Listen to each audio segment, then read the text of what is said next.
I'd very much love for Larry to tell us a couple of stories that really bring us back to the connection between our subversiveness and orthodoxy. So take it away, let it rip, my friend.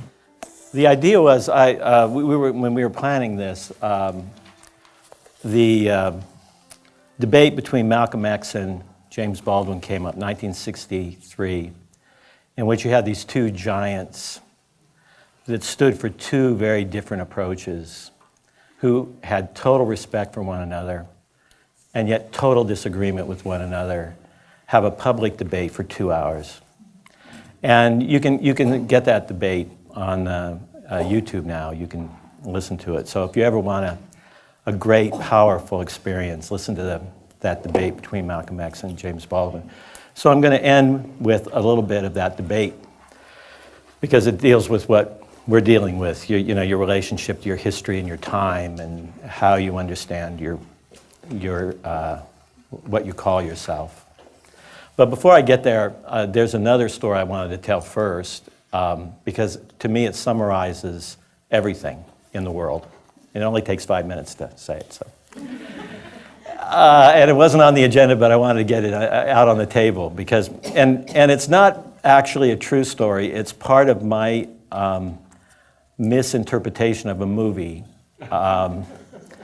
that a French film that I mistranslate because I don't believe the subtitles, because I know what it really says. So I wanted to tell you this one. It's a movie, Jean-Luc Godard in the 60s, a French experimental filmmaker, made a movie called Alphaville. Alphaville. And it's based on a science fiction novel. And in this world, the world has been taken over by a supercomputer. So everybody's 24/7, everything they do every day is controlled and directed by a supercomputer, except for one guy. And his name is Lemmy Caution, and he drives around a Ford Falcon, and he's a cross between Humphrey Bogart and Albert Camus. And he's allowed to do whatever he wants to do because he's the last free man. The only thing that he has to do is he has to come in for interrogations on Friday. So he comes in for these interrogations, and the computer asks him questions, and he answers in lines from modernist poetry. So the computer says, where were you last week? And Lemmy says, I've been scuttling across the floors of silent seas. And the computer goes, and what were you doing there? And he says, who would hear me among the angelic orders if I cried?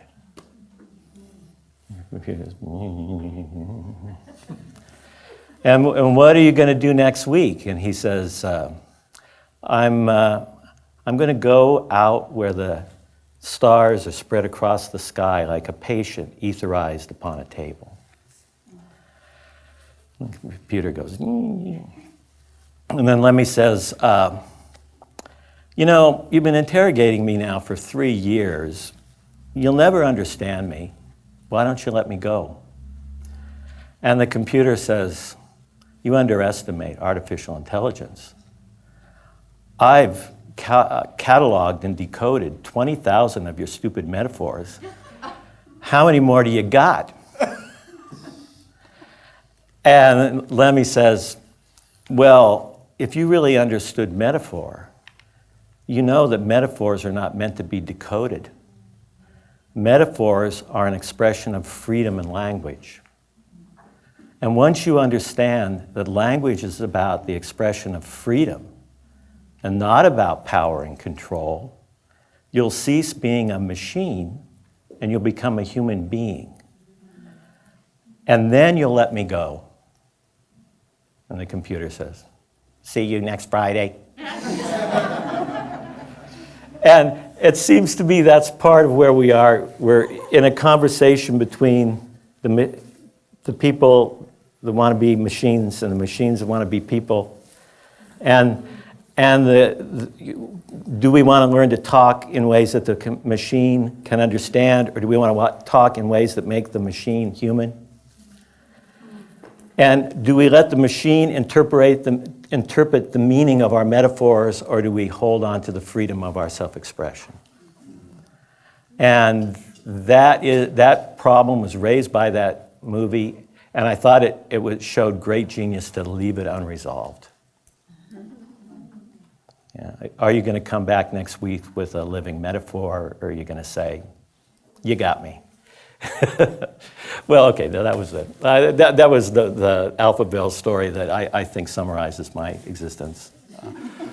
Talking to computers my whole life. I wanted to just tell you about a little bit about this debate between Malcolm X and James Baldwin, and that I think, and it speaks to the Robben Island story. So it's almost like a wonderful, fortuitous. Some of you might have heard that debate, and one of the interesting things about that debate was Malcolm X, a very controversial figure, and you imagine 1963. And one of the things that Malcolm X was famous for was, unlike Martin Luther King, who had made a vow of nonviolence, to which James Baldwin was committed, Malcolm X's slogan was by any means necessary, which meant that he was not necessarily going to hold back violence if that's what it took to liberate the country. And his name, Malcolm X, the X standard for X the unknown, because his history had been stolen from him.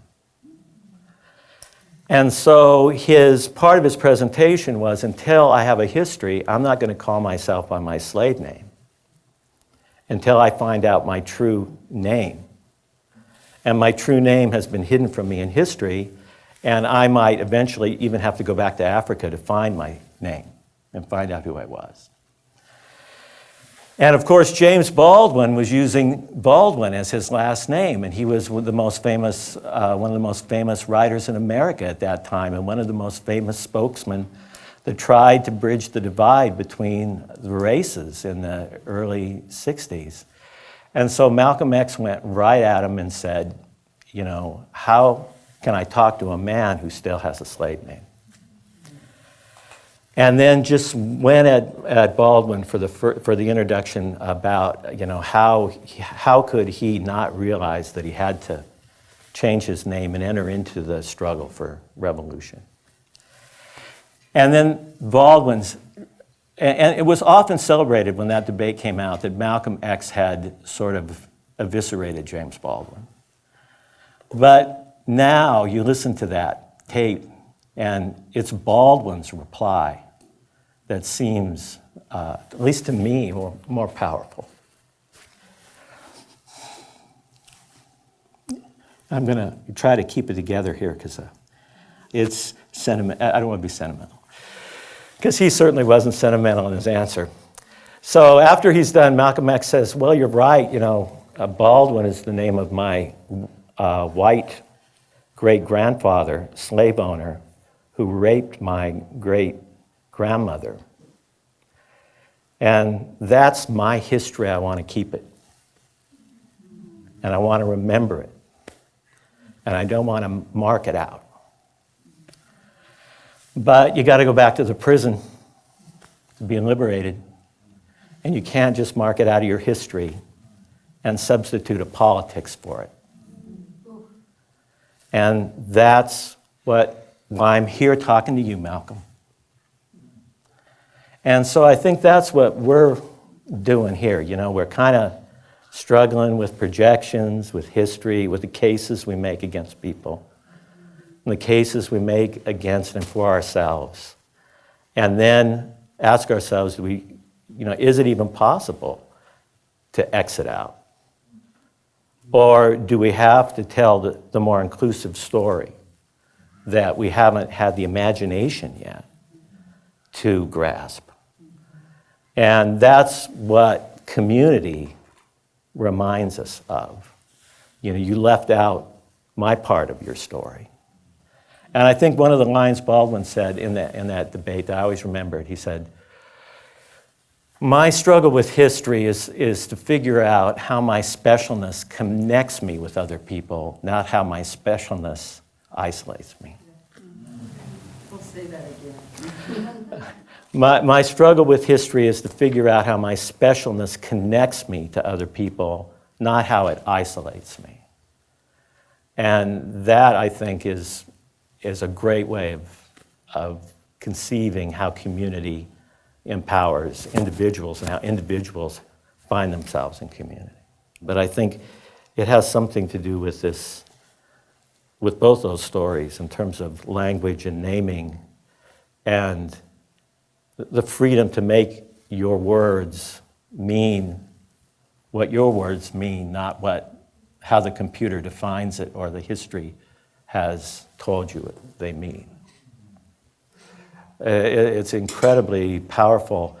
And it's not only because the issues are so emotional and powerful, it's because both those guys had so much respect for the other that it was kind of like what Ward was saying that the kids tried to do when they interviewed people on their trip, was show respect for the person that you're disagreeing with and give them the chance to come back and explain themselves.